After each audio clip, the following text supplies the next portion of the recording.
پاکستان میں احمدیوں میں رول ہے. اب دنیا میں امن کے حوالے سے جتنا جماعت احمدیہ کو کا تعارف ہوا ہے پہلے نہیں تھا کبھی.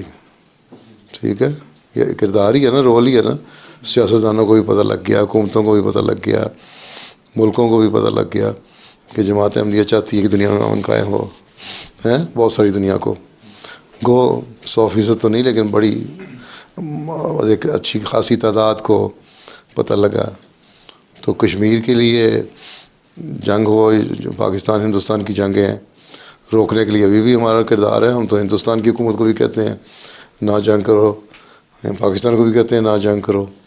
ٹھیک ہے, فلسطینی جو ہے اس کے خلاف بھی ہم بولتے ہیں جو امریکہ وغیرہ غلط کر رہے ہیں. اب یہ نیا پالیسی دی ہے, یہ بالکل غلط ہے. ٹھیک ہے, اس سے مزید فساد پھیلیں گے. لیکن مسئلہ یہ ہے مسلمان آپ ہی منافقت اور بغاوت کر رہے ہیں اپنے دین سے بھی, اپنے لوگوں سے بھی.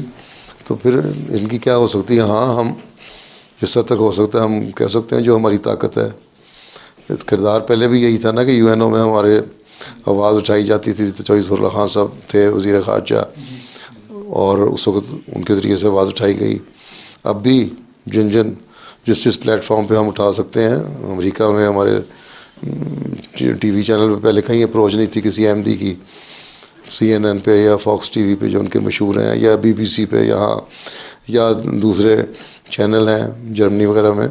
اب ہر جگہ کہیں نہ کہیں کچھ نہ کچھ خبر آتی ہے نا کہ امن قائم کرو اور امن سے رہنا چاہیے, اور بڑی خطرناک دنیا گہرائی کی طرف جا رہی ہے. یا جو کردار تھا میرا, میں نے مختلف سربراہان کو خط بھی لکھے, سعودی عرب کے بادشاہ کو بھی, اور امریکہ کے صدر کو بھی, اور رشیا کے صدر کو بھی, اور دوسرے ملکوں کو بھی. تو وہ اسی لیے تھا نا. یہ کردار ادا تو ہم اب بھی کر رہے ہیں, اور اب بھی جہاں جہاں ہماری پہنچ ہوتی ہے مختلف ذرائع سے ہم ان کو پیغام بھیجتے رہتے ہیں.